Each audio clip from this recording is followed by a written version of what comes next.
Eric James Shigongo, Mheshimiwa Hawa Mwaifunga ajiandae.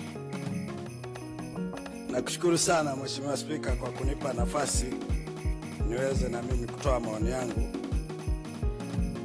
Jambo la kwanza, nampongeza sana Mheshimiwa Rais kwa kazi nzuri alizofanya kwenye kipindi chake cha miaka 4. Kwa kweli mimi kama mwakilishi wa jimbo la Geita mpaka sasa tunasubiri tu tarehe ya kupiga kura ili tuweze kumwekea kura zake. Hatuna matatizo na kura zake. Kwa kazi alizozifanya Mheshimiwa Rais kwenye jimbo langu, Mheshimiwa Spika, naomba nitumie podium hii kusema na mimi nipo bado kwenye kiti hiki, nitaendelea kwa sababu nimefanya kazi nzuri. Mheshimiwa Spika, nikushukuru sana wewe kwa kipindi chote cha miaka 5. Umetuongoza vizuri sana. Najua umepokea mafomu 1 wengi, lakini mpaka leo naona wote wako sawa, wamekuelewa. Tunakushukuru sana kwa kutuongoza vizuri. Mungu akubariki sana. Na kwa kweli wana Mbeya hatutaki watuangushe. Na katika watu tunaokuombea wa kwanza kuwe unaongoza kwa kura ni wewe Mheshimiwa Spika. Watu wa Mbeya wametuletea mtu sahihi. Najua kulikuwa na maigizo, lakini baada ya kuondoa maigizo, hii ndio faida ya kuchagua viongozi wenye busara. Asante sana Mheshimiwa Spika. Jambo la tatu, nampongeza sana, nimemwona mkuu wangu wa mkoa. Nakushukuru sana Mheshimiwa Martin Shigera. Najua mimi pamoja na wabunge wenzangu wa mkoa wa Geita tuna mlinzi mzuri sana kwenye majimbo yetu. Hatuna mashaka. Hatuna mashaka, hatuna wasiwasi. Na hii nimemwona na rafiki yangu Chongolo amecheka sana. Tunakukaribisha sana, karibu sana. Amecheka sana wakati mchangiaji akichangia hapa. Mheshimiwa Spika, Mheshimiwa Spika, naomba nimweleze ndugu yangu Mchengerwa. Mheshimiwa Mchengerwa, Mheshimiwa Waziri, kwenye majimbo yetu Mheshimiwa Spika, tuliwaahidi watu vituo vya afya. Ninakuomba sana Mheshimiwa, sio kwamba vitatukosesha kula, lakini kwa sababu tuliahidi na serikali yetu ni sikivu, tunaomba zile pesa kwa ajili ya kujenga vituo vya kimkakati. Tulifanya mikutano, tukaahidi. Wananchi wangu wa kata ya Rubanga wananiangalia hapa, niliwaambia tunajenga kituo. Sasa naomba ufanye namna yoyote ili tuweze kujenga kile kituo. Mheshimiwa Spika, nataka nizungumze kidogo kwa upole hapa. Najua katiba inaruhusu, sio dhambi. Na Mheshimiwa Rais alitangaza juzi kwamba watumishi wote wanaotaka kuingia bungeni wamwandikie barua. Nimeona kama msururu kidogo ni karefu. Wengi wamemwandikia waziri wa TAMISEMI na mawaziri wengine. Hatuwaogopi, tunawakaribisha kuja bungeni. Lakini Mheshimiwa Spika, nilikuwa nataka kushauri. Hii nyumba ni nyumba kidogo ya watu, wanatakiwa tuwe wasafi. Sio kichaka cha watu kujificha.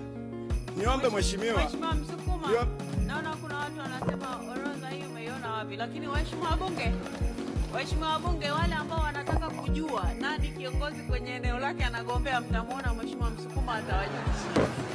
Mheshimiwa Msukuma, intelijensia inakuwa na baadhi ya watu, sio kwa wote. Nakushukuru Mheshimiwa. Nilikuwa na shauri Mheshimiwa Mchengerwa, wale ambao wameandika kuja kwako kutaka kuingia kwenye hii game ya siasa, tunawakaribisha na ni swala la kikatiba. Lakini kabla hujawapa idhini ya kwenda kugombea, nikuombe Mheshimiwa Waziri na kupitia bunge lako, hebu wapelekee special audit kwanza. Wakiliwe kwanza, waje wakiwa wasafi. Yaani naona kama tunajikaanga wenyewe, tunatoa kulia tunaweka kushoto. Na mtu akishaingia humu ameshavaa kinga, hawezi kuitwa. Kabla mtu hajaachia kiti chake kuja kugombea ubunge, peleka special audit. Kichere nimemwona hapa, ili wakija kwako na ile barua kwamba huyu hana matatizo, ndo waje huku. Hawezi kukwapua huku tena wakaje kugombea ubunge. Haiwezekani Mheshimiwa Spika. Nilikuwa naomba sana hilo vyombo vyote mlizingatie, na Mheshimiwa Waziri, kabla hujawaruhusu kuja kugombea, wawe na barua zinatuonyesha hao watu ni wasafi. Na mimi Mheshimiwa Spika, bahati moja nzuri, mimi kwenye jimbo langu nikiletewa kiongozi kama mkurugenzi, wa kwanza kwenda ofisini kwake huwa ni mimi. namuuliza nipe plani yako ya baadaye. Unataka kwenda kwenu kugombea ubunge au unataka ukurugenzi? Mimi bahati nzuri naletewa watu wanakaribia kustaafu. Hakuna anayesumbua watu kwenye ubunge. Kwa sababu najua mimi halmashauri kangu ni kachanga. Ukianza kukakwapua tena kwenda kutunza za ubunge utanimaliza. Kwa hiyo naomba sana Mheshimiwa Spika, hili swala kwa manufaa ya wabunge wote, naomba hizi barua special audit zitembee ili tupate watu wasafi viongozi. Mheshimiwa Spika, lingine nitaka kutoa ushauri. Tuna TASAF iko utumishi. Lakini ukiangalia kazi za TASAF nyingi tunazifanya halmashauri. Nilikuwa nadhani Mheshimiwa Spika, ikiwapendeza TASAF irudi TAMISEMI ili tudili nao moja kwa moja. Kuna kitu Mheshimiwa Spika, wenzangu mnaotoka vijijini mnafahamu. Familia maskini zilizokuwa zinapewa pesa na TASAF 30,000. Yaani yamekuja masharti, tunajiuliza hawa watu waliotengeneza haya masharti wao wanakaa dunia gani?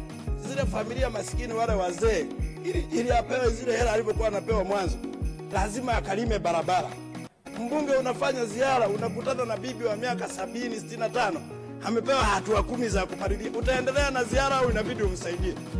Na unajiuliza, unajua tuko tofauti. Mtu aliyekulia bofro na siagi huwezi kulinganisha na mtu amekulia uji wa mhogo afu unalima mpaka saa 11. Haya mawazo yanafanyika kwa watu ambao hawafanyi research vizuri vijijini. Kule vijijini ukikuta mtu ameshakuwa mzee, kwanza amezaa watoto 16, halafu naenda kumpimia hatua 10 ili umpe 30,000. Hii serikali ni tajiri sana Mheshimiwa. Nilikuwa nadhani haya majukumu yarudi moja kwa moja kwa wakurugenzi ili tudili nao, na hawa waliotengeneza huu utaratibu sio sahihi kabisa. Familia maskini, mtu mzee aliyekimbiwa na watoto wake amewasomesha, mko mjini mmeniga tai, mama analima vibarua tena vya kulipwa 30,000. Hili nadhani pia tunahitaji kuliangalia. Lakini nashukuru Mheshimiwa Waziri, umezungumza swala la mwendo kasi. Kwanza nashukuru kwa kuwa unachukua maeneo machache ya ushauri wetu sisi wazoefu. Mheshimiwa, bado tatizo sidhani kama tutalitibu. Kama serikali wewe ndo unanunua magari, afu unampa mtu kuendesha. Kila mtu anatafuta faida. Mimi siwezi kufanya kazi ya bure. Lazima atachukua changu tuje tukutane kwenye makaratasi kwenye matatizo. Nadhani Mheshimiwa, kama tumeweza kujenga miundombinu ile, jukumu la uendeshaji tuwape sekta binafsi. Yeye mwenyewe na kila kitu cha kwake. Na hii kazi si lazima tuwape wageni. Si lazima. Wako watu wa Tanzania kabisa wanaoweza kufanya hizo kazi. Kupeleka mabasi Mbagala, kama mtu ana gari 100 anapeleka mpaka Rungwe. Yaani kwenda Mbagala tunahitaji kuleta watu wazungu kweli. Ninadhani research zenu na hawa wanaokuja hawana uchungu na Watanzania. Wao wanakuja kuchuma ili waende kwao. Kwa hiyo hizi kazi ambazo tunaweza kuzifanya sisi wenyewe, ninadhani kuna umuhimu wa kuwapa watu wazawa ili waweze kufanya hizo kazi. Mheshimiwa Spika, la mwisho, tunaenda uchaguzi. Na ninashukuru kwanza chama changu kwa kale ka message kalikotoka jana. Kalikotoka usiku kwamba tutachukua tarehe 28. Nashukuru sana chama changu, secretariat pamoja na waliotoa hayo maamuzi. Wabunge sasa tuconcentrate na bunge. Tufanye kazi ya kibunge, tukutane tarehe 28. Na Mheshimiwa Spika, nataka kuambia kwa niaba ya sisi wabunge tunaotokana na Chama cha Mapinduzi, sisi sera yetu tunasonga mbele. Hawa wanaosema no reform, mimi nashauri kama kuna namna yoyote hata ya kuwapitisha mlango wa nyuma, waruhusuni wasaini tukutane nao. Hawana cha kutuambia. Kama walitafuta mlango wa kutokwenda kusaini, wapeni hata kwa ziada ili tukakutane nao majukwani. Mheshimiwa Spika, kwa kazi zilizofanywa na serikali ya Mama Samia, mimi sioni hoja. Hata ukizunguka huko mtaani unawaambia watu tuzuie uchaguzi, leta hoja. Mwanzoni kulikuwa na hoja watu wengi walitoka hata walioenda shule wasomi. Lakini leo tunaenda kuzuia uchaguzi kwa sababu ya madaraka? Hapana.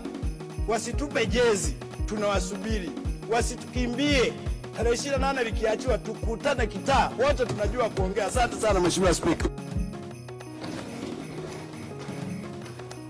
Asante sana Mheshimiwa Eric James Shigongo. Tutamalizia na Mheshimiwa wa Mwafuka.